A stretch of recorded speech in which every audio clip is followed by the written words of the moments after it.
মুম্বাইয়ের একটি নোংরা আবর্জনার স্তূপে ১২ বছর বয়সী রিয়ার জীবন চিরকালের জন্য বদলে গেল যখন তার সাথে একজন অদ্ভুত ময়লা ছেঁড়া পোশাকে থাকা ব্যক্তির দেখা হলো।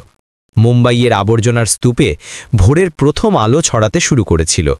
রিয়া, একটি রোগা ১২ বছর বয়সী মেয়ে, তার পুরনো ও ছেঁড়া চপ্পল পায়ে আবর্জনার স্তূপের মধ্যে কিছু দরকারি জিনিস খোঁজার চেষ্টা করছিল। তার হাতে একটি পুরনো থলে ছিল, যাতে সে পুনর্ব্যবহারযোগ্য জিনিসপত্র, প্লাস্টিকের বোতল, কাগজ এবং কখনো কখনো বিক্রির উপযোগী ধাতুর টুকরো জমা করত। আজ সকালটা ছিল কিছুটা অন্যরকম। সেখানে একজন অচেনা মানুষ ছিল, এমন একজন লোক যাকে সে আগে কখনো দেখেনি। সে আবর্জনার মধ্যে এমনভাবে কিছু খুঁজছিল যেন সেখানে কোনো লুকোনো ধন আছে। রিয়া থামল এবং তাকে দেখতে থাকল। ময়লা ছেঁড়া পোশাক, এলোমেলো চুল এবং ধুলোয় ঢাকা চামড়া সত্ত্বেও তার চোখে এমন কিছু ছিল যা সাধারণ ছিল না।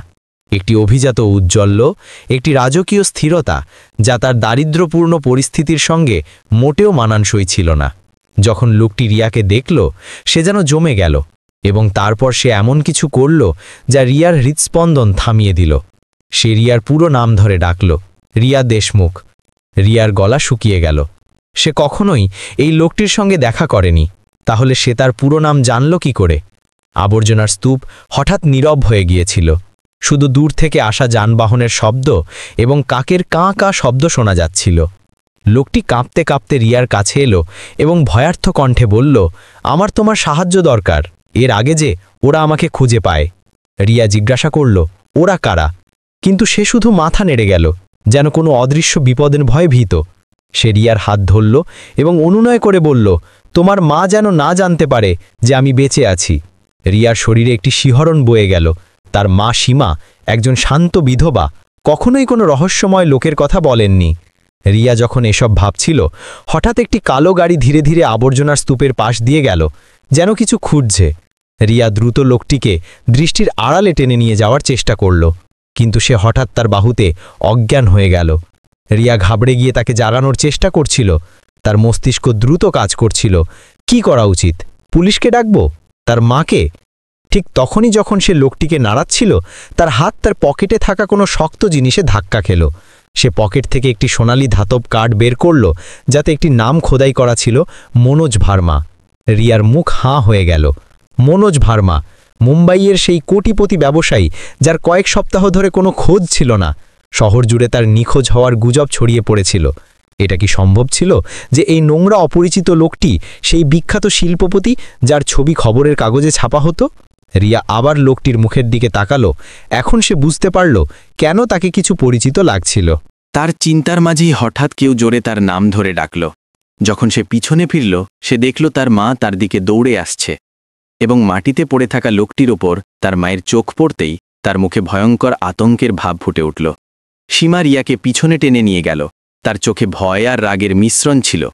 তার মুখে এমন এক ভাব ছিল যা রিয়া আগে কখনো দেখেনি, এমন এক পরিচয় যা সে লুকানোর চেষ্টা করছিল। এই লোকটার থেকে দূরে থাকো রিয়া। সীমা তার মেয়েকে আবর্জনার স্তূপ থেকে দূরে সরিয়ে নিয়ে যেতে যেতে বলল। তার কণ্ঠস্বর কাঁপছিল। এ একজন অপরাধী হবে যে নিরীহ মানুষকে ধোঁকা দেওয়ার চেষ্টা করছে। কিন্তু রিয়া তার মায়ের মুখ থেকে চোখ সরাতে পারছিল না। তার চোখে যে ভয় ছিল, তা শুধু একজন অচেনা মানুষের ভয়ের চেয়ে অনেক বেশি ছিল। তা ছিল অন্য কিছু, একটি গভীর পুরনো ভয় যার মধ্যে পরিচয় এবং রহস্য দুটোই লুকিয়েছিল। যখন তারা দুজন তাদের কুড়ে ঘরের দিকে যেতে লাগল, রিয়া পিছন ফিরে তাকাল। লোকটির শরীর তখনও আবর্জনার স্তূপের ওপর পড়েছিল, নিশ্চল। গাড়িটি তখনও সেখানেই দাঁড়িয়েছিল, তার কালো কাচের পিছনে অন্য কারো উপস্থিতি লুকিয়ে। তার আশেপাশে থাকা বস্তির লোকেরা দূর থেকে এই দৃশ্য দেখছিল, নিজেদের মধ্যে ফিসফিস করছিল, অনুমান করছিল, ও ভার্মা পরিবারের ছেলে যে হাজার হাজার লোককে লুটেছে। না, ও একজন ভিখারি যে পাগল হয়ে গেছে। অন্যজন উত্তর দিল, আমার মনে হয় ও কোনো বিপজ্জনক লোক যাকে পুলিশ খুঁজছে। তৃতীয়জন নিজের মতামত দিল। গুজবের আগুন দ্রুত ছড়াতে লাগল। মুম্বাইয়ের এই গরিব এলাকায় অবিশ্বাসের পরিবেশ তৈরি করল। কিন্তু রিয়ার মনে কেবল একটি জিনিসই ঘুরছিল, সেই সোনালি কার্ড যা সে নিজের পকেটে লুকিয়ে রেখেছিল।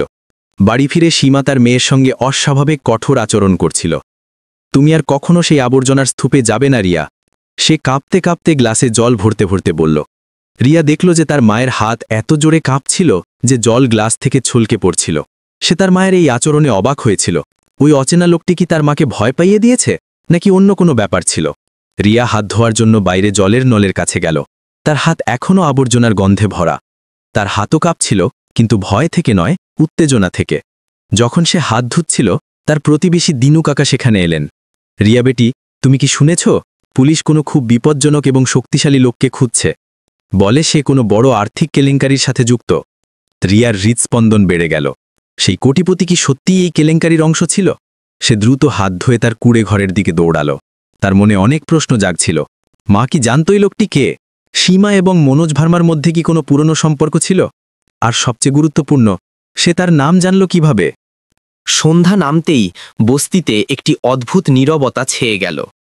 রিয়া দেখল যে তাদের আশেপাশে থাকা লোকেরা দ্রুত তাদের বাড়িতে ফিরছে, যেন কোনো অজানা বিপদ থেকে বাঁচতে চাইছে। সে তার কুঁড়ে ঘরের ভেতরে উঁকি মারল এবং দেখল সীমা একা বসে আছে। একটি ছোট মাটির প্রদীপের আলোয় সে একটি পুরনো ছবির দিকে এক দৃষ্টিতে তাকিয়ে আছে। রিয়া ধীরে ধীরে তার কাছে যাওয়ার চেষ্টা করল, কিন্তু সীমা দ্রুত ছবিটি লুকিয়ে ফেলল। তবুও রিয়া দেখল যে তার মায়ের চোখ থেকে জল গড়িয়ে পড়ছে। সে ধীরে ধীরে বিড়বিড় করে বলল, আমি ভেবেছিলাম এই লোকটিকে আর কখনো দেখতে হবে না।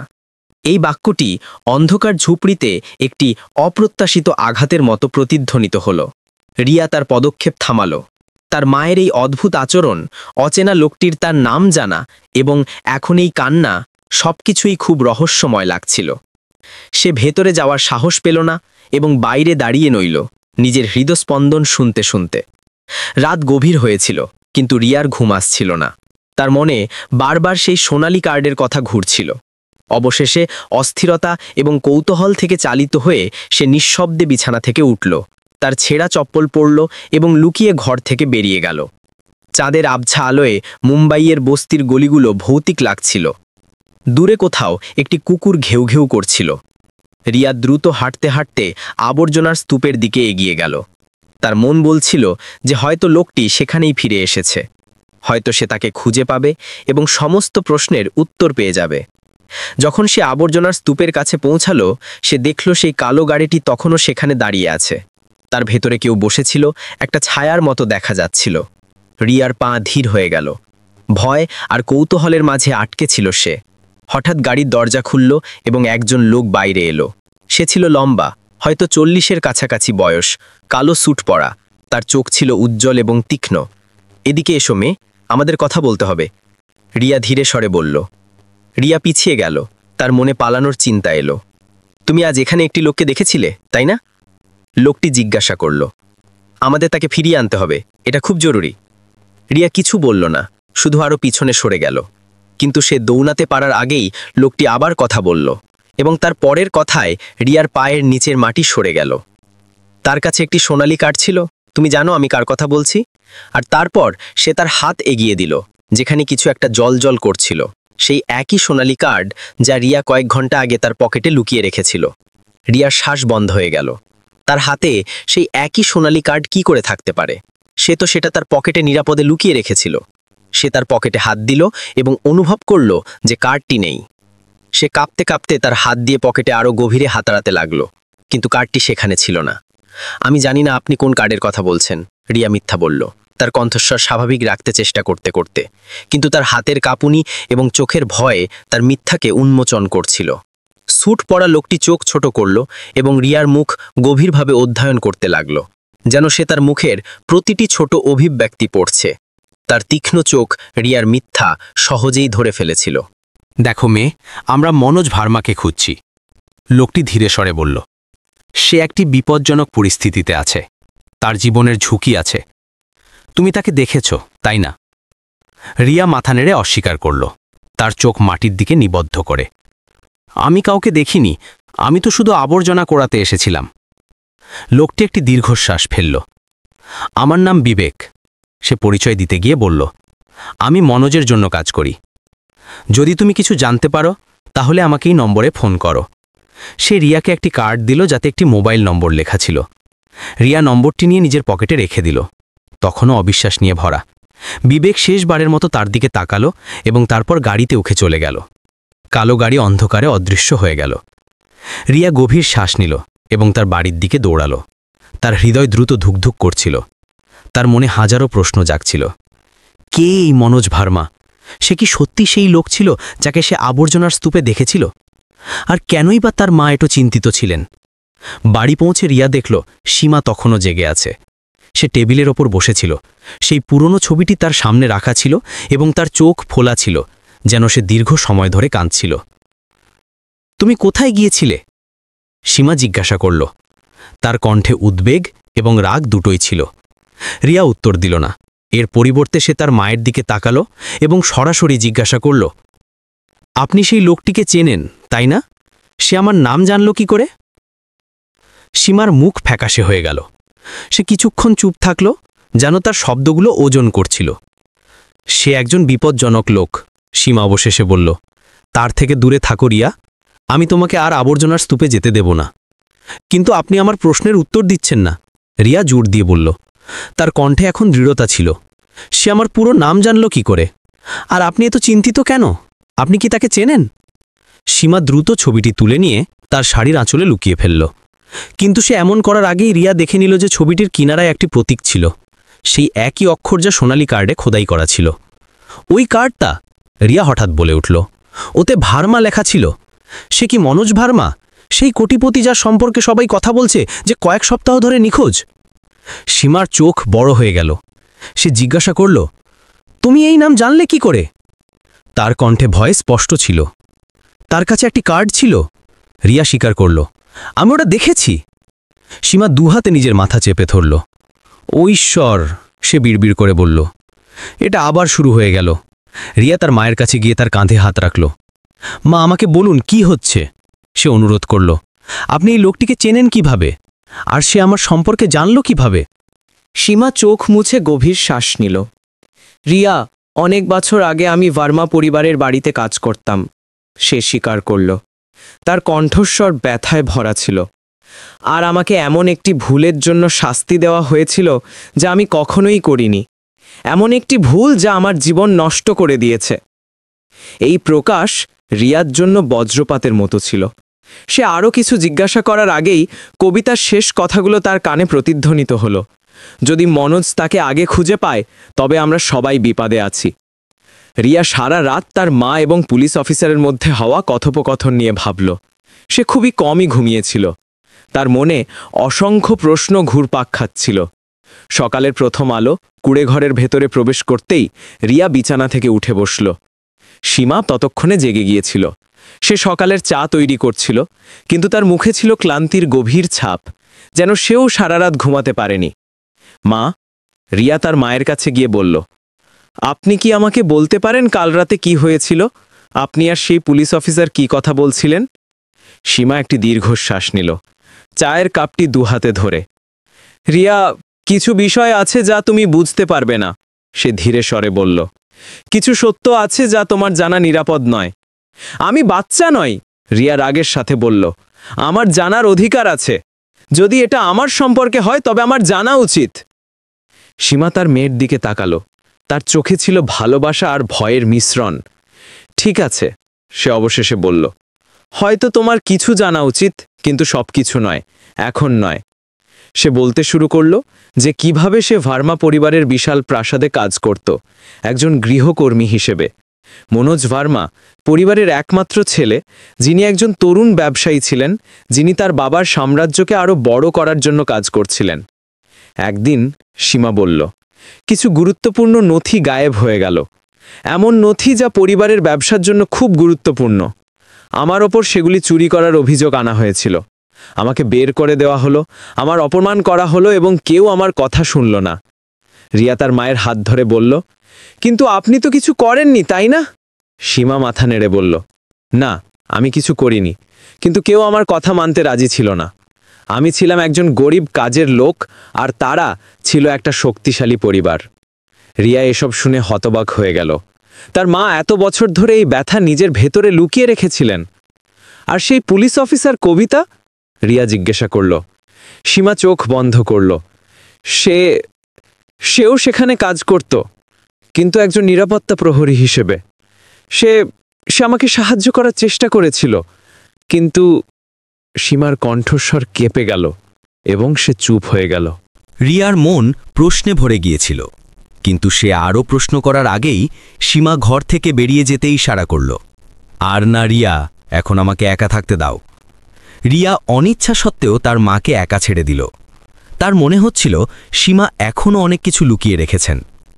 সে অনেক প্রশ্নে ঘেরা ছিল। তার মা আর মনোজ ভার্মার মধ্যে কি অন্য কোনো সম্পর্ক ছিল? এই কারণেই কি মনোজ তার নাম জানত? আর সবচেয়ে গুরুত্বপূর্ণ, মনোজ এখন কেন ফিরে এসেছিল? সেই দিন দুপুরে রিয়া সিদ্ধান্ত নিল যে তাকে মনোজকে আবার খুঁজে বের করতে হবে। উত্তর পাওয়ার এটাই একমাত্র উপায় ছিল। সে চুপচাপ ঘর থেকে বেরিয়ে আবর্জনার স্তূপের দিকে চলল। সেখানে পৌঁছে সে চারদিকে তাকাল।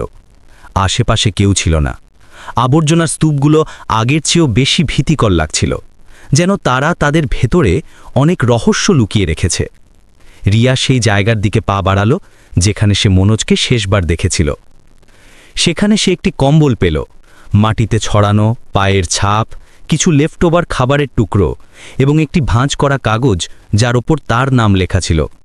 রিয়া অবাক হয়ে কাগজটি তুলে খুলল।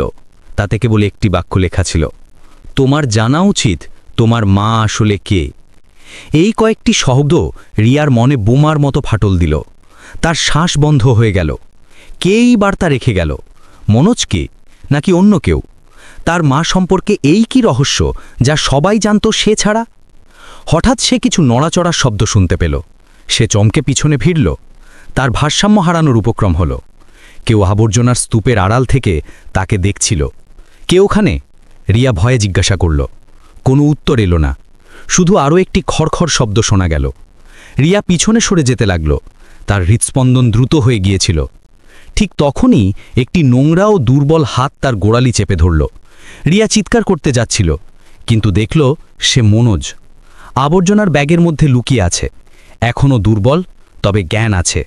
রিয়া, মনোজ ফিসফিস করে বলল, আমার সাহায্য দরকার, তোমার সাহায্য দরকার। রিয়া মনোজকে মনোযোগ দিয়ে দেখল।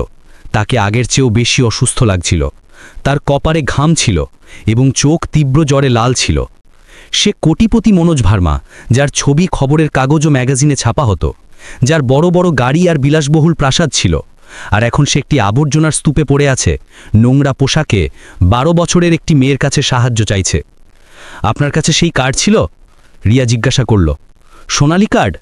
মনোজ দুর্বলভাবে নালিয়ে বলল, হ্যাঁ, ওটা আমার পরিচয়পত্র, আমার পরিবারের প্রতীক। বিবেক নামের একজন লোক ছিল, রিয়া জানালো। সে আপনাকে খুঁজছিল, আর পুলিশও। মনোজের চোখে ভয় ঝলসে উঠল। বিবেক আমার সিকিউরিটি প্রধান, কিন্তু এখন আমি কাউকে বিশ্বাস করি না। আমি জানি না কে আমার বন্ধু আর কে শত্রু।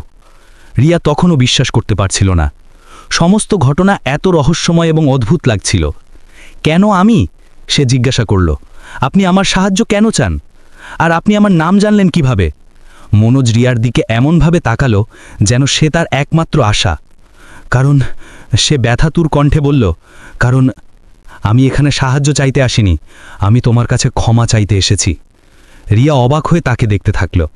ক্ষমা? কিসের ক্ষমা? মনোজ তার হাত ধরল।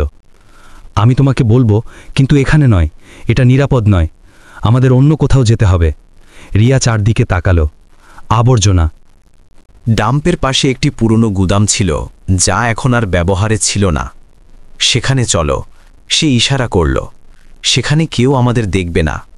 রিয়া মনোজকে উঠতে সাহায্য করার জন্য ঝুঁকল। মনোজ এতটাই দুর্বল ছিল যে সে নিজের জোরে দাঁড়াতেও পারছিল না। রিয়া তার কাঁধে তার হাত রাখল এবং ধীরে ধীরে তাকে গুদামের দিকে নিয়ে যেতে লাগল। গুদামটি ভেতর থেকে অন্ধকার এবং ধুলো ভরা ছিল। এক কোণে কিছু পুরনো বাক্স আর ভাঙা মেশিন পড়েছিল। রিয়া মনোজকে একটি বাক্সের ওপর বসতে সাহায্য করল এবং তার সামনে বসে পড়ল। মনোজ তার পকেট থেকে একটি বন্ধ খাম বের করল এবং সেটি রিয়ার দিকে বাড়িয়ে দিল। এর মধ্যে সেই সব কিছু আছে যা তোমার জানা উচিত, সে বলল। তুমি যখন এটি পড়বে তখন সবকিছু বদলে যাবে। রিয়া খামটিকে এমনভাবে দেখল যেন সেটি কোনো বোমা যা যে কোনো মুহূর্তে ফেটে যেতে পারে। এখন পড়ো না, মনোজ বলল। তোমাকে প্রস্তুত হতে হবে, তোমাকে আগে পুরো গল্প শুনতে হবে। রিয়া খামটি তার পকেটে রেখে দিল। তুমি আমাকে বলো, সে বলল, তুমি এখানে কেন? তুমি এত খারাপ অবস্থায় কেন? তুমি একজন কোটিপতি, তোমার কাছে সব কিছু আছে। মনোজ হাসল, কিন্তু তার হাসিতে কোনো খুশি ছিল না, ছিল শুধু ব্যথা। কিছু জিনিস টাকা দিয়ে কেনা যায় না রিয়া, সে বলল, যেমন সততা, ন্যায় বা ক্ষমা। আর কখনো কখনো যাদের কাছে সব কিছু থাকে, বাস্তবে তাদের কাছে কিছুই থাকে না। সে বলতে শুরু করল যে কিভাবে অনেক বছর আগে কিছু খারাপ হয়েছিল তার এবং সীমার মধ্যে, এমন কিছু যা সীমার জীবন নষ্ট করে দিয়েছিল। একটি বিশ্বাসঘাতকতা, একটি মিথ্যা অভিযোগ, আর অনেক পরিবারের সর্বনাশ, যার মধ্যে সীমার পরিবারও ছিল। আমি কাপুরুষ ছিলাম, মনোজ স্বীকার করল। আমি সত্য জানার পরেও চুপ থাকার সিদ্ধান্ত নিয়েছিলাম, এবং এর জন্য আমি প্রতিদিন অনুশোচনা করি। হঠাৎ বাইরে থেকে কারোর পায়ের শব্দ এলো। মনোজ এবং রিয়া দুজনেই চমকে গেল। কেউ আসছে, রিয়া ফিসফিস করে বলল। মনোজ তার হাত ধরল। রিয়া, যদি আমার কিছু হয়ে যায় তাহলে ওই খাম। সে তার কথা শেষ করতে পারল না, কারণ গুদামের দরজা সশব্দ খুলে গেল। রিয়া ভাবল যে হয়তো এটি পুলিশ হবে, বা বিবেক, বা হয়তো তার মা। কিন্তু যে ভেতরে এলো সে এদের কেউই ছিল না। সে ছিল একজন যুবক, হয়তো 20-22 বছরের, ভালো পোশাকে, পরিচ্ছন্ন এবং সুদর্শন। রিয়া তাকে আগে কখনো দেখেনি। যুবকটি মনোজকে দেখল, তার মুখে ছিল ঘৃণার ভাব। তাহলে, যুবকটি বলল, তার কণ্ঠে ঠান্ডা ক্রোধ ছিল, আপনি এখানে লুকোনোর সিদ্ধান্ত নিয়েছেন বাবা? রিয়া অবাক হয়ে সেই যুবকের দিকে তাকাল। মনোজের ছেলে? সে নিজের চোখকে বিশ্বাস করতে পারছিল না। যুবকের মুখে ঘৃণা এবং অবজ্ঞার ভাব স্পষ্ট দেখা যাচ্ছিল। রাহুল, মনোজ ধীরে স্বরে বলল। তার কণ্ঠস্বর দুর্বলতা এবং ব্যথায় ভরা ছিল। তুমি এখানে পৌঁছালে কিভাবে? বিবেক জানিয়েছে যে আপনাকে এখানে আশেপাশে দেখা গেছে। সে বলল তার বাবার চোখে চোখ রেখে। আমার বিশ্বাস হচ্ছিল না যে আপনাকে এত করুণ অবস্থায় দেখতে পাব। মনোজ নিজেকে তোলার চেষ্টা করল, কিন্তু সে খুব দুর্বল ছিল। রিয়া তাকে সাহায্য করার জন্য হাত বাড়ালো, কিন্তু রাহুল তার দিকে এমনভাবে তাকালো যেন সে কোনো পোকা। আর এই মেয়েটি কে? সে রিয়ার দিকে ইঙ্গিত করে জিজ্ঞাসা করল। আপনাকে সব জায়গায় গরিবদের প্রতি সহানুভূতি কেন দেখাতে হয় বাবা? মনোজ গভীর শ্বাস নিল। রাহুল, তুমি বুঝতে পারছ না। সে বোঝানোর চেষ্টা করল। এটা এমন নয় যেমনটা তুমি ভাবছ। রাহুল তার বাবার কথা উপেক্ষা করল এবং সরাসরি রিয়ার দিকে ফিরল। সে তোমাকে কি বলছে মেয়ে? সে কি তোমাকে তার করুণ গল্প শুনিয়েছে যে কিভাবে তার সাথে অন্যায় হয়েছে? রিয়া মাথা উঁচু রাখল, রাহুলের অহংকারপূর্ণ দৃষ্টির মোকাবিলা করে। সে আমাকে কিছু বলছে না, সে উত্তর দিল। সে অসুস্থ এবং তার সাহায্য দরকার। রাহুল ঠান্ডা হেসে উত্তর দিল, ওহ, সে সব সময় সাহায্যের প্রয়োজন আছে এমন অভিনয় করে। এটা তার বৈশিষ্ট্য। কিন্তু তুমি কি জানো এই লোকটি কি করেছে? সে পুরো পরিবারকে ধ্বংস করেছে, হাজার হাজার লোকের চাকরি কেড়ে নিয়েছে এবং আমাদের পরিবারের নামকে কলঙ্কিত করেছে। মনোজ হাত তুলল, যেন তার ছেলেকে থামাতে চায়। রাহুল, থামো, এটা সত্যি নয়, আর তুমি তা জানো। রাহুলের চোখে আগুন জ্বলে উঠল। সত্য? আপনি আমাকে সত্যর সম্পর্কে বলতে চান, যে মানুষটি তার সারা জীবন মিথ্যার উপর গড়ে তুলেছে? রিয়া এই দুজনের মধ্যেকার টানাপড়ন অনুভব করছিল। বাবা ছেলের মধ্যে একটি যুদ্ধ চলছিল, যার কারণ তার কাছে অজানা ছিল। রাহুলের আচরণে কিছু অদ্ভুত ছিল। তার অহংকারপূর্ণ কথার আড়ালে একটি অনিরাপত্তা লুকিয়েছিল, হয়তো ভয়।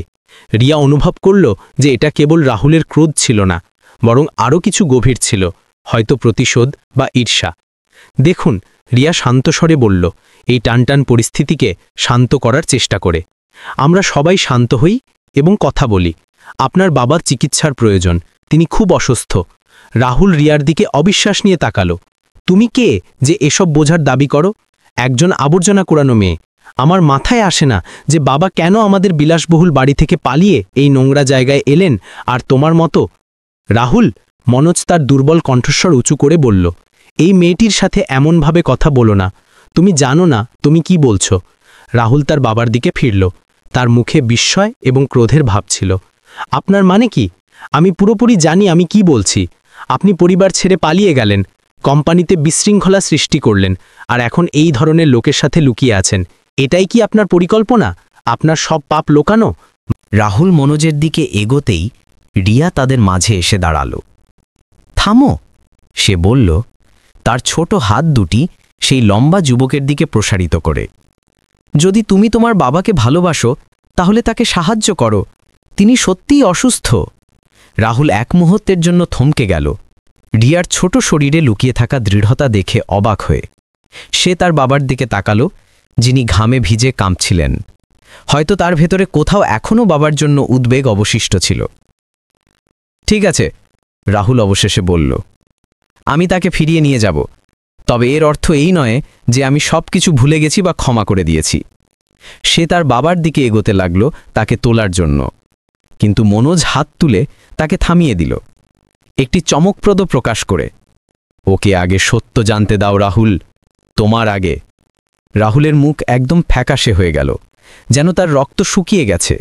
সে রিয়ার দিকে এমনভাবে তাকালো যেন সে কোনো বিপদ, এবং ধীরে স্বরে বিড়বিড় করল, ওর কোনো ধারণাই নেই ও কে। পরিবেশ পুরোপুরি টানাপোড়েনপূর্ণ হয়ে গেল, রহস্য আর প্রতিদ্বন্দ্বিতায় ভরা। রিয়া তার পকেটে অনুভব করল যেখানে মনোজের দেওয়া খামটি এখন কাঁচের মতো ভারী লাগছিল। আপনার মানে কি? রিয়া দুজনকে বাড়ি বাড়ি পালাক্রমে দেখতে দেখতে জিজ্ঞাসা করল। আমার কি জানা উচিত?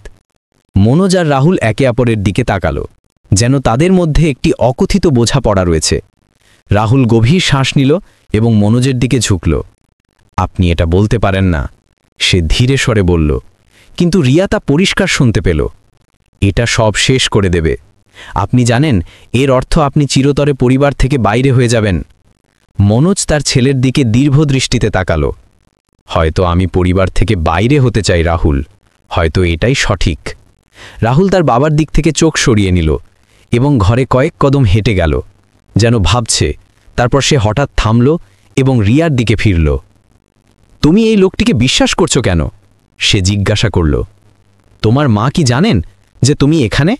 সে কি জানে যে তুমি এই লোকটির সাথে আছো? রিয়া কোনো উত্তর দিল না। রাহুলের প্রশ্ন তাকে অস্বস্তিকর করে তুলেছিল।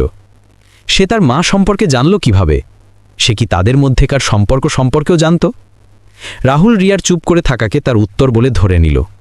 আমি বুঝতে পারছি, সে একটি ঠান্ডা হাসির সাথে বলল। তোমার মা তোমাকে কিছু বলেনি, তাই না? সে চায় না যে তুমি জানো। মনোজ দুর্বলভাবে দাঁড়ালো, একটি বাক্সের সমর্থন নিয়ে। রাহুল থামো, সে বলল, এটা ওর জানার অধিকার। রাহুল তার বাবার দিকে তাকালো। তার চোখ তখনও ক্রোধে জ্বলছিল, কিন্তু তাতে একটি হতাশাও ছিল। আপনি আমাকে জন্ম দেবার পরে মাকে ছেড়ে চলে গিয়েছিলেন, আর এখন আপনি আরও একটি পরিবারকে ধ্বংস করতে চলেছেন। এটাই কি আপনার জীবনের উদ্দেশ্য? মনোজ তার চোখের জল মুছল। প্রথমবারের মতো তার চোখ থেকে জল ঝরছিল। আমি অনেক ভুল করেছি রাহুল, সে স্বীকার করল। কিন্তু এটা ভুল নয়, এটা সঠিক করা। রাহুল মাথা নাড়ল, যেন তার বাবার জন্য দয়া হচ্ছে। সে গুদাম থেকে বাইরে যাওয়ার জন্য ঘুরল, কিন্তু যাওয়ার আগে একটি রহস্যময় বাক্য ছুঁড়ে দিল। যদি সে এই খাম খোলে তবে আপনার জন্য সব কিছু শেষ হয়ে যাবে বাবা। সে গুদাম থেকে বেরিয়ে গেল, তার দামি জুতো দিয়ে ধুলো উড়িয়ে। রিয়া আর মনোজ একা রইল। ঘরে একটি অদ্ভুত নীরবতা ছেয়ে গেল। মনোজ ধীরে ধীরে আবার বাক্সের ওপর বসে পড়ল, নীরবে কাঁদতে কাঁদতে। রিয়া কখনো কোনো পুরুষকে এত খোলামেলাভাবে কাঁদতে দেখেনি, বিশেষ করে এমন একজনকে যাকে কোটিপতি মনে করা হতো। সে কি সত্যি বলছিল? রিয়া জিজ্ঞাসা করল মনোজের পাশে বসতে বসতে, আপনি কি সত্যিই পরিবারকে ধ্বংস করেছেন? মনোজ চোখ মুছল এবং রিয়ার দিকে তাকালো। হ্যাঁ এবং না, সে উত্তর দিল। আমি আমার কোম্পানির জন্য কঠিন সিদ্ধান্ত নিয়েছিলাম, যার ফলে কিছু লোক ক্ষতিগ্রস্ত হয়েছিল। কিন্তু রাহুল যেভাবে বলছে ব্যাপারটা তেমন ছিল না। সে বোঝে না যে কখনো কখনো একজন ব্যবসায়ীর কাছে খুব কম বিকল্প থাকে। রিয়া তখনও প্রশ্নে ভরা ছিল। আর আমার মা, আপনি তাকে কিভাবে চেনেন? আপনি আমার নাম জানলেন কিভাবে? মনোজ গভীর শ্বাস নিল এবং রিয়ার হাত ধরল। রিয়া, তোমার মা তোমাকে বলেছিলেন যে তিনি আমাদের বাড়িতে কাজ করতেন। রিয়া মাথা নেড়ে হ্যাঁ বলল। কিন্তু তিনি তোমাকে এটা বলেননি যে কেন তাকে বের করে দেওয়া হয়েছিল বা তার সাথে কি হয়েছিল, তাই না? রিয়া আবার মাথা নাড়ল, এবার না সূচক। মনোজ চোখ বন্ধ করল, যেন কোনো বেদনাদায়ক স্মৃতি তার মনে ঘুরছে। তাকে এমন কিছুর জন্য দোষী সাব্যস্ত করা হয়েছিল যা সে কখনোই করেনি। তার সাথে খুব খারাপ ব্যবহার করা হয়েছিল এবং আমি তার সাহায্য করিনি যখন আমি পারতাম। এটাই ছিল আমার সবচেয়ে বড় কাপুরুষতা। রিয়ার হৃদয়ে ধাক্কা লাগল। আপনি সেখানে ছিলেন যখন এসব হয়েছিল? মনোজ তার চোখে তাকালো। তার চোখে ছিল ব্যথা আর আফসোসের ভাব। হ্যাঁ, আমি সেখানে ছিলাম এবং আমি কিছু করিনি। তোমার মা এবং আমার মধ্যে, আমরা তিনজনের মধ্যে এমন একটি সম্পর্ক আছে যা তুমি কখনো কল্পনাও করতে পারবে না। গুদামে মনোজের শেষ কথাগুলি প্রতিধ্বনিত হচ্ছিল। আমরা তিনজনের মধ্যে এমন একটি সম্পর্ক আছে যা তুমি কখনো কল্পনাও করতে পারবে না। রিয়া তখনও এই শব্দগুলো বোঝার চেষ্টা করছিল যখন সে বাইরে আবার পায়ের শব্দ শুনতে পেল। সে ফিরে এসেছে, রিয়া ফিসফিস করে বলল। ভাবল রাহুল ফিরে এসেছে। মনোজ মাথা নাড়ল। না, এটা রাহুল নয়, অন্য কেউ। দরজায় হালকা করে টুকটুক শব্দ হলো। রিয়া এবং মনোজ দুজনেই সামান্য পিছিয়ে গেল। মনোজ রিয়ার কাঁধে হাত রাখল, যেন তাকে সুরক্ষিত রাখতে চায়। দরজা ধীরে ধীরে খুলল এবং একটি পরিচিত মুখ দেখা গেল। বিবেক, সেই লোকটি যে রিয়ার সাথে আবর্জনার স্তূপে কথা বলেছিল। সাহেব, বিবেক মনোজকে দেখে বলল। তার মুখে স্বস্তির ভাব ছিল। অবশেষে আপনাকে খুঁজে পেলাম। আমরা আপনার জন্য খুব চিন্তিত ছিলাম। মনোজ সন্দেহের দৃষ্টিতে বিবেককে দেখল। তুমি একা এসেছ? বিবেক মাথা নেড়ে হ্যাঁ বলল। হ্যাঁ সাহেব, আমি কাউকে বলিনি, এমনকি রাহুল সাহেবকেও না। রাহুল কিছুক্ষণ আগে এখানে ছিল, রিয়া বলল। সে আমাদের সাথে কথা বলে এইমাত্র গেল। বিবেকের মুখ উদ্বেগে ভরে গেল। রাহুল সাহেব এখানে ছিলেন? এটা ভালো খবর নয়। তার আমাদের আসার কথা জানা উচিত ছিল না। মনোজ হার মানা কণ্ঠে বলল। এখন কোনো কিছু যায় আসে না বিবেক। সে সব কিছু জানে, আর শীঘ্রই রিয়াও জানবে। বিবেক রিয়ার দিকে তাকালো। তার চোখে বিস্ময় আর সন্দেহের ভাব ছিল। আপনি এই মেয়েটিকে বিশ্বাস করেন সাহেব? আপনি জানেন যদি ব্যাপারটা বাইরে আসে তবে কি হবে? আমি রিয়াকে আমার জীবনের চেয়েও বেশি বিশ্বাস করি মনোজ। মনোজ দৃঢ়তার সাথে বলল। ও আমার একমাত্র আশা, আমার শেষ ভরসা। রিয়া তার নামের এই অর্থের ব্যাখ্যায় কিছুটা অস্বস্তিকর বোধ করল। সে তার মায়ের কথা ভাবল। সীমা এতক্ষণে তার খোঁজ করছে, চিন্তিতা হচ্ছে। আমার বাড়ি যাওয়া উচিত, রিয়া বলল। আমার মা চিন্তা করছেন। মনোজ তার হাত ধরল। রিয়া, আমি জানি আমি তোমার কাছে অনেক কিছু চেয়েছি, কিন্তু আরও একটি বিষয় আছে যা আমাকে তোমাকে জিজ্ঞাসা করতে হবে। তুমি কি তোমার মায়ের কাছে একটি বার্তা পৌঁছে দিতে পারবে? রিয়া দ্বিধা নিয়ে সম্মতি জানানো। কি বার্তা? মনোজ বিবেকের দিকে ফিরল। আমাকে কিছু কাগজ এবং একটি কলম দাও। বিবেক তার পকেট থেকে একটি ছোট ডায়েরি এবং পেন বের করল। মনোজ কিছু লাইন লিখল, তারপর কাগজটি ভাঁজ করে রিয়াকে দিল। এটা শুধু তোমার মাকে দেবে, অন্য কাউকে নয়, সে বলল, এবং খামটি সুরক্ষিত রাখবে। এখনও সেটা খুলো না। রিয়া বার্তা এবং খাম দুটোই তার পকেটে রাখল এবং গুদাম থেকে বেরিয়ে যেতে শুরু করল। রিয়া, মনোজ আবার ডাকল। কাল সকালে এসো, যদি তুমি আসতে পারো। আমাকে তোমাকে সবকিছু বলতে হবে, পুরো গল্প। তোমার সত্য জানার অধিকার আছে। রিয়া মাথা নেড়ে সম্মতি জানালো এবং বাইরে চলে গেল। আকাশে অন্ধকার নামতে শুরু করেছিল। সন্ধ্যা নামার সময় হচ্ছিল। সে দ্রুত তার বাড়ির দিকে ছুটল, মনে হাজারো প্রশ্ন নিয়ে। যখন সে তার কুঁড়েঘরের কাছে পৌঁছল, দেখল সীমা বাড়ির বাইরে দাঁড়িয়ে আছে, চিন্তা নিয়ে এদিক ওদিক দেখছে। রিয়াকে দেখেই তার মুখে স্বস্তির ভাব এলো। রিয়া, তুমি কোথায় ছিলে? সীমা তার মেয়েকে জড়িয়ে ধরে জিজ্ঞাসা করল। আমি এত চিন্তিত ছিলাম। রিয়া তার মায়ের চোখের দিকে তাকালো। সীমার চোখ লাল ছিল, যেন সে কেঁদেছে। এটা কি শুধুই উদ্বেগের কারণে ছিল, নাকি অন্য কিছু? মা, আমাকে তোমাকে কিছু জিজ্ঞাসা করতে হবে, এবং এবার আমার সত্য চাই। সীমার মুখে ভয়ের ভাব এলো। কেমন প্রশ্ন রিয়া? মনোজ ভার্মা আমাদের কে হন? রিয়া সরাসরি জিজ্ঞাসা করল। সে আমার নাম জানল কেন? সে আপনার সাথে কি করেছিল? সীমার মুখ একদম ফ্যাকাশে হয়ে গেল।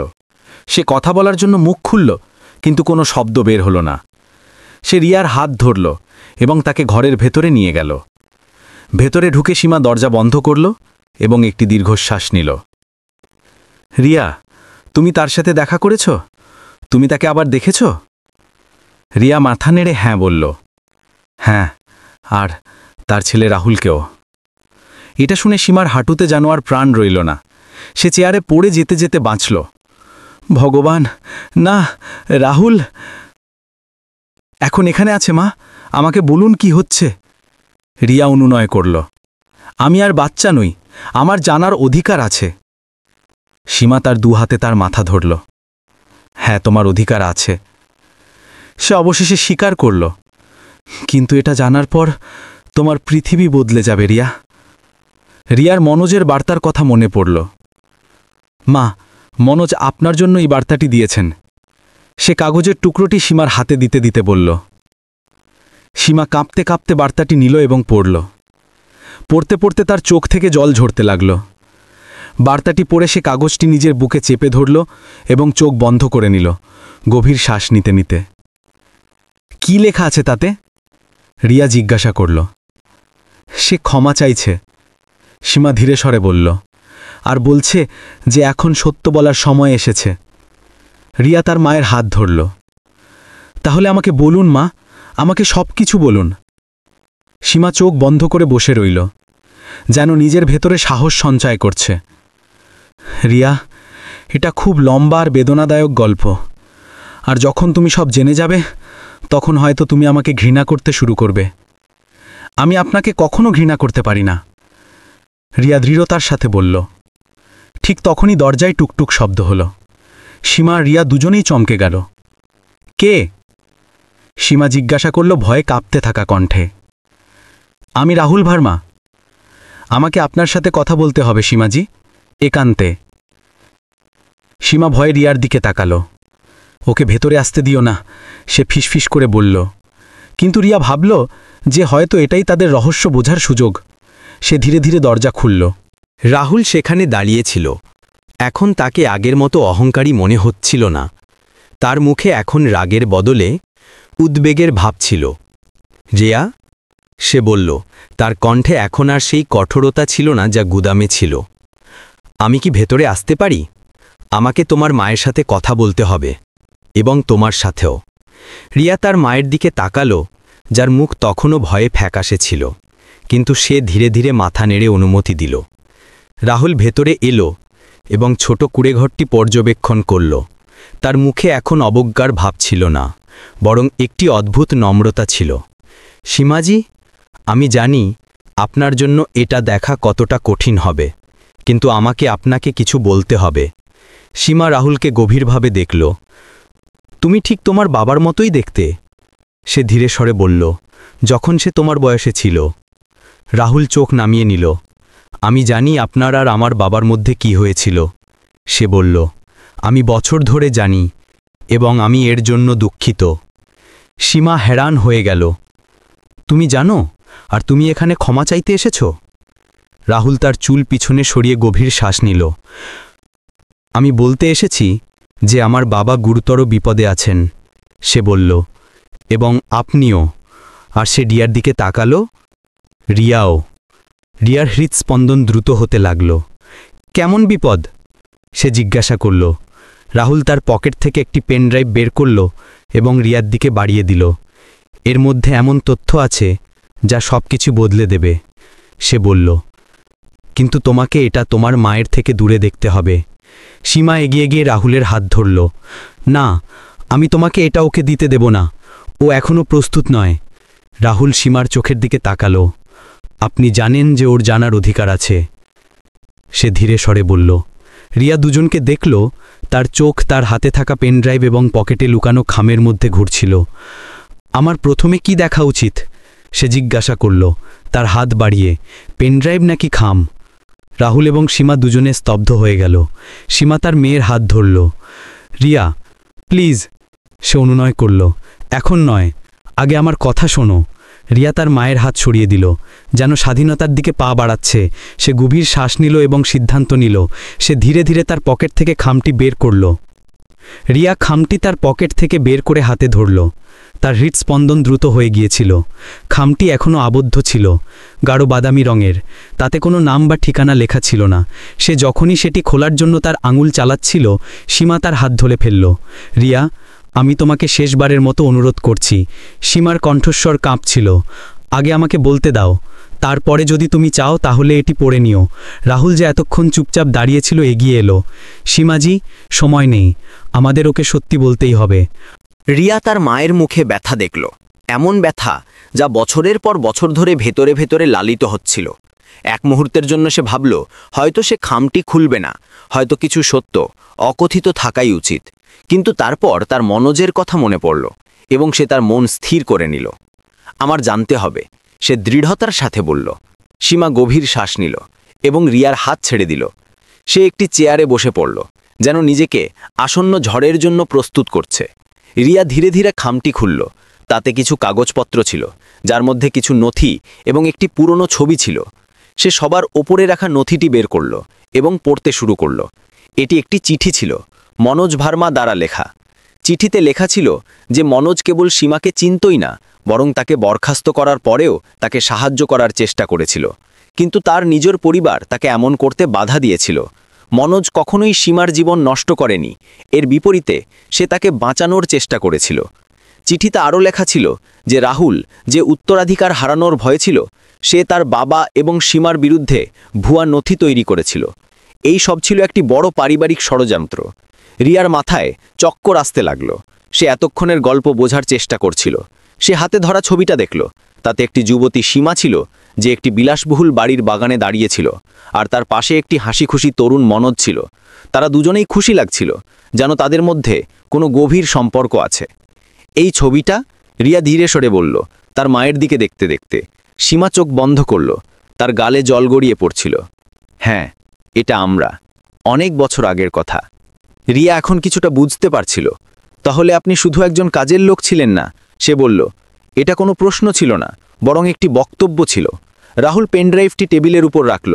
এর মধ্যে সব রেকর্ড আছে, যা আমি পেয়েছি। আমার চাচার কথোপকথন, যেখানে তারা সবাই এই পুরো ষড়যন্ত্র নিয়ে কথা বলছে। তারা সবাই তোমার মাকে ফাঁসাতে চেয়েছিল, যাতে মনোজ আমার মাকে বিয়ে করে। রিয়া অবাক হয়ে রাহুলের দিকে তাকালো। তুমি এসব কেন করছো? তুমি কেন নিজের পরিবারের বিরুদ্ধে যাচ্ছ? রাহুল মাথা নামিয়ে নিল। কারণ আমি আমার বাবাকে ভুল বুঝেছিলাম। আমাকে সবসময় বলা হয়েছিল যে সে একজন খারাপ মানুষ, যে আমাদের পরিবারের সাথে বিশ্বাসঘাতকতা করেছে। কিন্তু যখন আমি এই রেকর্ডিংগুলো পেলাম, তখন আমি সত্য জানতে পারলাম। রিয়া ধীরে ধীরে সব টুকরোগুলোকে মেলাচ্ছিল, কিন্তু এখনও কিছু বিষয় অমীমাংসিত ছিল। সে তার মায়ের দিকে ফিরল, যে এতক্ষণ চুপচাপ বসেছিল। মা, সে জিজ্ঞাসা করল, মনোজ ভার্মা আমার নাম জানল কিভাবে?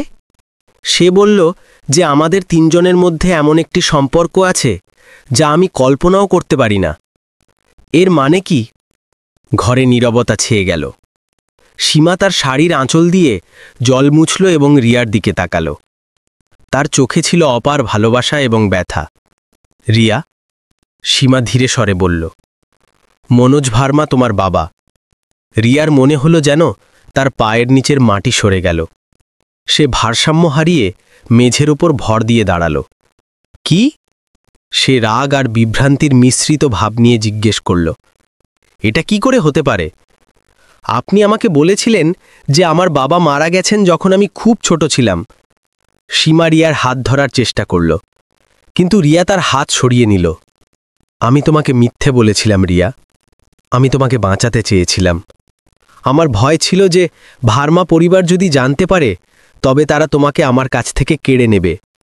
রাহুল হস্তক্ষেপ করল, এই কারণেই আমার পরিবার তোমার মাকে বদনাম করেছিল। সে বোঝাল, তারা তার ওপর চুরির মিথ্যে অভিযোগ এনে তাকে বের করে দিয়েছিল, যাতে মনোজ তার সাথে থাকতে না পারে। রিয়া তার মাথা ধরল। এত তথ্যে তার মাথা ঘুরছিল। তাহলে আমি রাহুলের বোন? সৎ বোন। রাহুল শুধরে দিল, আমরা একই বাবার সন্তান, কিন্তু আলাদা মায়ের। রিয়া খামের বাকি নথিগুলো দেখল। সেগুলোর মধ্যে একটি জন্ম শংসাপত্রে ছিল, যাতে তার বাবা হিসেবে মনোজ ভার্মার নাম লেখা ছিল। সেখানে কিছু চিঠিও ছিল, যা মনোজ সীমাকে লিখেছিল, যেখানে সে বারবার ক্ষমা চাইছিল এবং সীমা ও তার সন্তানের সাথে দেখা করার ইচ্ছা প্রকাশ করছিল।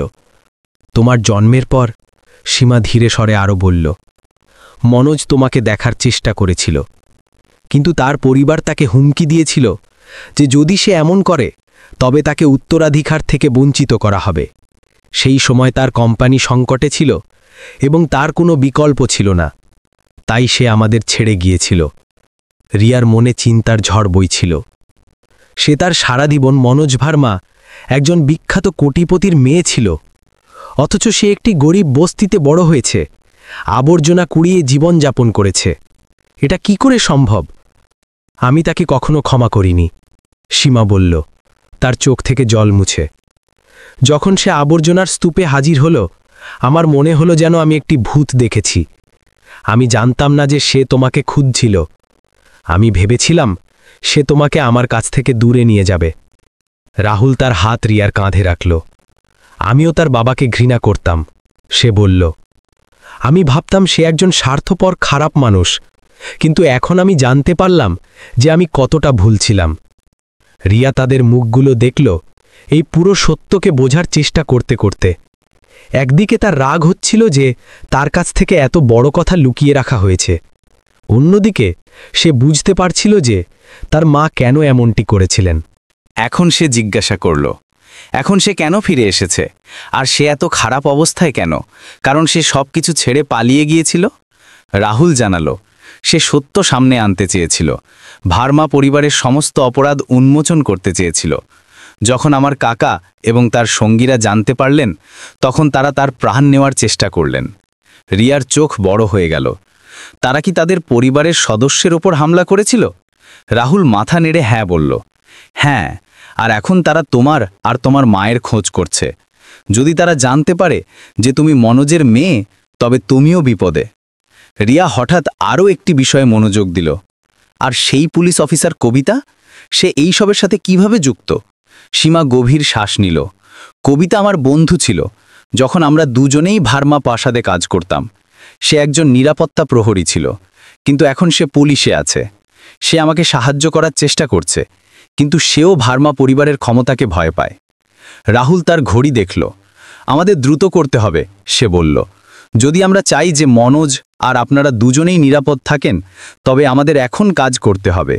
সীমা রিয়ার দিকে তাকালো। তার চোখে ভয় আর ভালোবাসা দুটোই ছিল। রিয়া, আমাকে ক্ষমা করে দাও, সে বলল। আমি তোমার কাছ থেকে সত্য লুকিয়েছিলাম, কিন্তু আমি সব সময় তোমার সুরক্ষা আর সুখের কথাই ভেবেছি। রিয়া তখনও এই সব মেনে নেওয়ার চেষ্টা করছিল। তার মাথা ঘুরছিল এবং তার হৃদয়ে অনুভূতির ঝড় চলছিল। সে তার মায়ের ওপর রাগ করছিল, কিন্তু তার চেয়েও বেশি সে মনোজ, তার বাবার সাথে দেখা করতে চাইছিল, যাকে সে তার সারা জীবনে কখনো জানতে পারেনি। আমার তার সাথে দেখা করতে হবে, রিয়া দৃঢ়তার সাথে বলল। আমার বাবার সাথে কথা বলতে হবে। আমরা এখনই যেতে পারি, কিন্তু আমাদের সাবধান থাকতে হবে। আমার কাকার লোকেরা সব জায়গায় আছে। রিয়া তার মায়ের দিকে তাকালো। তার চোখে প্রশ্ন ছিল। সীমা কিছুক্ষণ ভাবল, তারপর সম্মতি জানাতে মাথা নাড়ল। হ্যাঁ, আমরা যাব, সীমা বলল। এটা শেষ করার সময় এসেছে। তিনজন বাইরে যাওয়ার জন্য প্রস্তুত হচ্ছিল, যখন হঠাৎ বাইরে থেকে জোরে শব্দ শোনা গেল, গাড়ির ইঞ্জিনের শব্দ, এবং তারপর কিছু লোকের পায়ের শব্দ, যা তাদের কুঁড়ে ঘরের দিকে এগিয়ে আসছিল। রাহুল জানালা দিয়ে বাইরে উকি মারল এবং তার মুখ উদ্বেগে ভরে গেল। ওরা এসে গেছে, সে ফিসফিস করে বলল। আমার কাকার লোকেরা। খাম থেকে বের হওয়া নথিগুলো টেবিলের ওপর ছড়িয়েছিল। যখন রিয়া, সীমা আর রাহুল পেছনের দরজা দিয়ে বাইরে বের হওয়ার প্রস্তুতি নিচ্ছিল, বাইরে থেকে পায়ের শব্দ দ্রুত কাছে আসছিল। তাড়াতাড়ি করো, রাহুল ফিসফিস করে বলল। তার কপালে ঘামের ফোঁটা চিকচিক করছিল। আমার কাকার লোকেরা যে কোনো কিছুর জন্য প্রস্তুত, তারা খুব বিপজ্জনক। সীমা দ্রুত কিছু জরুরি জিনিস একটি ছোট ব্যাগে ভরে নিল, কিছু টাকা, কিছু ওষুধ এবং সেই ছবি, যাতে সে আর মনোজ একসাথে ছিল। রিয়া এখনও আঘাতে ছিল, কিন্তু সে নিজেকে সামলে নিল এবং খাম ও পেনড্রাইভ দুটোই তার পকেটে রেখে নিল। আমরা কোথায় যাব? রিয়া ধীরে স্বরে জিজ্ঞাসা করল, তার মায়ের হাত ধরে। গুদামে, রাহুল উত্তর দিল। যেখানে বাবা লুকিয়ে আছেন, সেখানে বিবেকও থাকবে। সে আমাদের সাহায্য করবে। ঠিক তখনই হঠাৎ কুঁয়েঘরের সামনের দরজায় জোরে ধাক্কা হলো। সীমা দেবী, আমরা জানি আপনি ভেতরে আছেন, দরজা খুলুন। সীমা ইয়া আর রাহুলকে পেছনের দরজার দিকে ইশারা করল। যাও, সে ফিসফিস করে বলল। আমি ওদের আটকাবো। না মা, আমরা আপনাকে ছেড়ে যাব না। সীমা তার মেয়ের গাল দুহাতে ধরল। আমি তোমার পেছনেই আসছি রিয়া, সে বলল। আমি শুধু ওদের কিছুটা সময় দেওয়ার চেষ্টা করব। রাহুলও সম্মতি জানাতে মাথা নাড়ল। সীমাজি ঠিক বলছেন, সে বলল। আমাদের আপনার বাবার কাছে পৌঁছাতে হবে। যদি আমরা সবাই একসাথে ধরা পড়ি তবে কেউ বাঁচতে পারবে না।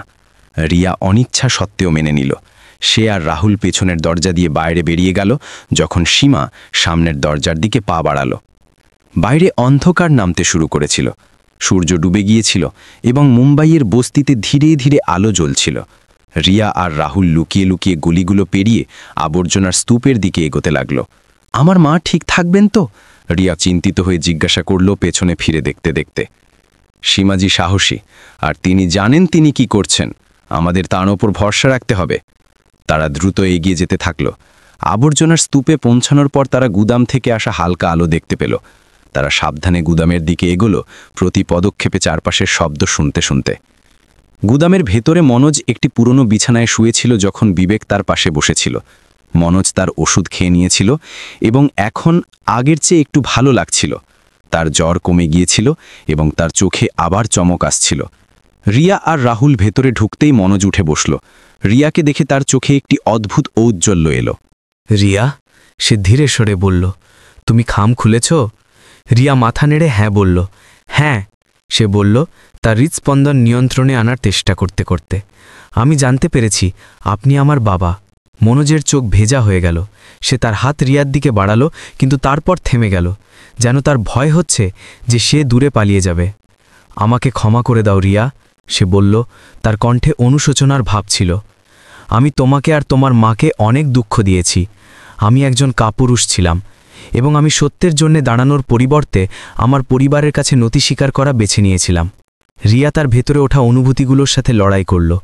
একদিকে সে তার বাবার সাথে দেখা করার জন্য উৎসাহী ছিল, সেই মানুষ যাকে সে কখনো জানত না। অন্যদিকে তার রাগও হচ্ছিল যে সে তাকে এবং তার মাকে এত বছর ধরে একা ফেলে রেখেছিল। আপনি এত বছর কোথায় ছিলেন? রিয়া সরাসরি জিজ্ঞাসা করল। আপনি কেন কখনো আমাদের খোঁজার চেষ্টা করেননি? মনোজ চোখ বন্ধ করল, যেন সে তার অতীতের ব্যথা সামলাচ্ছে। আমি চেষ্টা করেছিলাম রিয়া, সে বলল, কিন্তু আমার পরিবার আমাকে হুমকি দিয়েছিল যে যদি আমি এমন করি তবে তারা আমাকে উত্তরাধিকার থেকে বঞ্চিত করবে। আর সেই সময় আমার কোম্পানি সংকটে ছিল। আমার হাজার হাজার কর্মচারীর চাকরি বিপদে ছিল। আমি ভেবেছিলাম যে যদি আমি টাকা উপার্জন করতে পারি তাহলে পরে তোমাদের দুজনের সাহায্য করতে পারবো।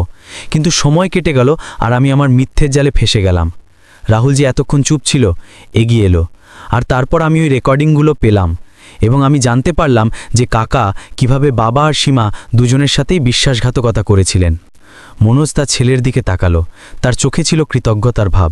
রাহুল আমার চোখ খুলে দিয়েছে, সে রিয়াকে জানালো। সে আমাকে বলল যে আমার ভাই কিভাবে আমার আড়ালে সীমাকে ফাঁসিয়েছিল এবং কিভাবে তারা আমাকে আর তোমার মাকে আলাদা রাখার জন্য ষড়যন্ত্র করেছিল। বিবেক যে এখনও চুপচাপ শুনছিল, জানালার কাছে গেল এবং বাইরে উকি মারল। আমাদের দ্রুত করতে হবে। আমার মনে হয় ভার্মার লোকেরা আশেপাশে আছে আর সীমাজি এখনও আসেননি। রিয়ার হৃদয়ে ধাক্কা লাগল। না, সে বলল, তিনি তাদের আটকাতে পিছনে রয়ে গেছেন। মনোজ চিন্তিত হয়ে তার কপাল কুঁচকে গেল। আমাদের তাকে আনতে হবে, সে বলল দাঁড়ানোর চেষ্টা করতে করতে। ঠিক তখনই গুদামের দরজা ধীরে ধীরে খুলল। সবাই চমকে গেল, কিন্তু স্বস্তির শ্বাস নিল যখন দেখল যে সে সীমা ছিল। সীমা হাঁপাচ্ছিল, তার কাপড় ধুলোয় ভরা ছিল। ওরা আমাদের পেছনে আছে, সে ফিস ফিস করে বলল। আমি ওদের এড়িয়ে যাওয়ার চেষ্টা করেছিলাম, কিন্তু ওরা অনেক বেশি। মনোজ সীমাকে দেখল, তাদের চোখ মিলল এবং বছরের পর বছর ধরে জমা ব্যথা, রাগ এবং এখনও অবশিষ্ট থাকা ভালোবাসা তাদের দুজনের চোখে ঝলকে উঠল।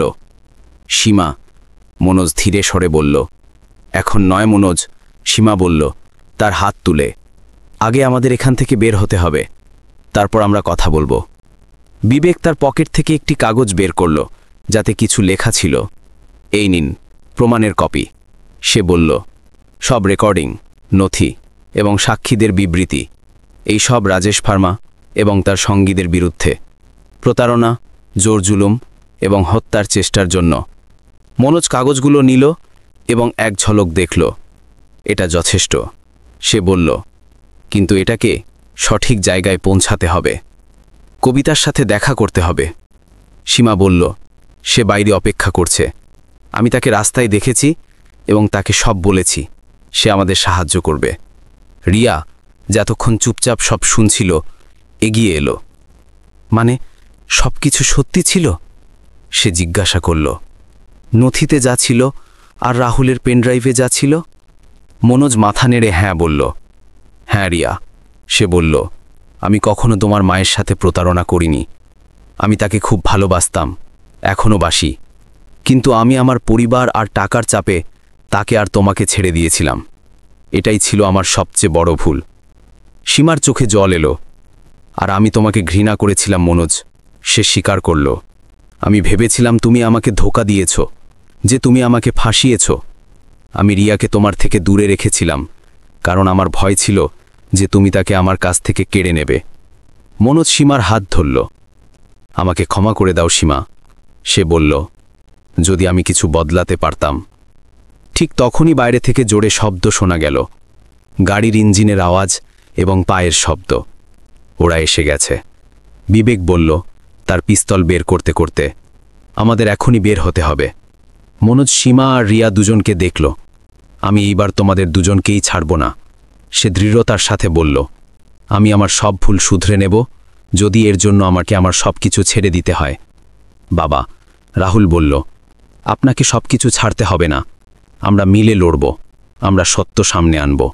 মনোজ তার কাঁধে হাত রাখল। ধন্যবাদ রাহুল, সে বলল, আমি তোমার জন্য গর্বিত। রিয়া তার বাবা এবং সৎভাইকে দেখল। এত বছর ধরে সে দারিদ্র্যে বড় হয়েছিল, তার আসল পরিবারের কাছে ছিল অপরিচিত। আর এখন হঠাৎ তার একজন বাবা ছিল, একজন ভাই ছিল। এই সব এত অদ্ভুত লাগছিল, কিন্তু একই সাথে কোথাও গভীরে এটা সঠিকও মনে হচ্ছিল। কবিতা গুদামে প্রবেশ করল, তার চোখে দৃঢ় সংকল্প ছিল। আমার দল বাইরে প্রস্তুত আছে, সে বলল। আমরা রাজেশ ভার্মা এবং তার লোকদের গ্রেপ্তার করতে এসেছি, আপনারা সবাই নিরাপদ। মনোজ কবিতাকে নথিগুলো দিল। এখানে সব প্রমাণ আছে, সে বলল। আমার ভাই শুধু আমাকেই ধোঁকা দেয়নি, বরং কোম্পানির সাথেও বড় প্রতারণা করেছে, হাজার হাজার বিনিয়োগকারীকে লুটেছে। কবিতা নথিগুলোর ওপর এক ঝলক দেখল এবং মাথা নাড়ল। এটা যথেষ্ট, সে বলল। এখন আমরা ওদের বাঁচতে দেব না। বাইরে পুলিশের সাইরেনের শব্দ শোনা যেতে লাগল। রাজেশ ভার্মা এবং তার লোকদের ধরা হয়েছিল। সত্য অবশেষে সামনে এসেছিল। কয়েক মাস পর মনোজ আবার তার কোম্পানির দায়িত্ব নিল, কিন্তু এইবার একটি নতুন দৃষ্টিভঙ্গি নিয়ে। সে সীমা আর রিয়াকে সাহায্য করল, তাদের একটি ভালো বাড়ি দিল। সীমার জন্য একটি সম্মানজনক চাকরি আর রিয়ার জন্য ভালো শিক্ষার ব্যবস্থা করল। কিন্তু মনোজ সেই রাজকীয় জীবন ছেড়ে দিল যা তাকে ধ্বংস করেছিল। সে তার প্রাসাদ বিক্রি করে দিল, তার দামি গাড়িগুলো দান করে দিল এবং একটি সাধারণ জীবন যাপন করতে লাগল। সে তার সাম্রাজ্যের একটি বড় অংশ দাতব্য সংস্থাকে দিয়ে দিল, বিশেষ করে গরিব শিশুদের শিক্ষার জন্য। রিয়া তার বাবাকে ক্ষমা করে দিল, যদিও এটি একটি দীর্ঘ এবং কঠিন পথ ছিল। সীমাও ধীরে ধীরে মনোজের উপর আবার ভরসা করতে শুরু করল। রাহুল যে একসময় তার বাবাকে ঘৃণা করত, এখন তার সাথে মিলে কাজ করে কোম্পানিকে একটি নতুন দিক দিচ্ছে। সেই আবর্জনার স্তূপ, যেখানে এই সব শুরু হয়েছিল, একটি নতুন শুরুর প্রতীক হয়ে উঠল। সেই জায়গা যা নোংরামি আর নষ্টের প্রতীক ছিল, এখন রিয়া আর নতুন জীবনের প্রতীক হয়ে উঠল। মনোজ সেখানে একটি স্কুল আর কমিউনিটি সেন্টার তৈরি করল, যেখানে গরিব শিশুরা শিক্ষা আর উন্নত ভবিষ্যতের সুযোগ পায়। আর এই গল্পের সবচেয়ে বড় শিক্ষা এটাই ছিল যে কখনো কখনো সবচেয়ে বড় আবর্জনা দামি প্রাসাদ আর রাজকীয় জীবনে লুকিয়ে থাকে, গরিব বস্তিতে নয়। আর এটাও যে সত্য, যেটা যতই বেদনাদায়ক হোক না কেন, সবসময় মিথ্যের চেয়ে ভালো। রিয়া, মনোজ, সীমা আর রাহুলের জন্য আবর্জনার স্তূপ একটি জায়গা নয়, বরং একটি মোড় হয়ে উঠল, যেখান থেকে তারা তাদের জীবনে একটি নতুন অধ্যায় শুরু করল।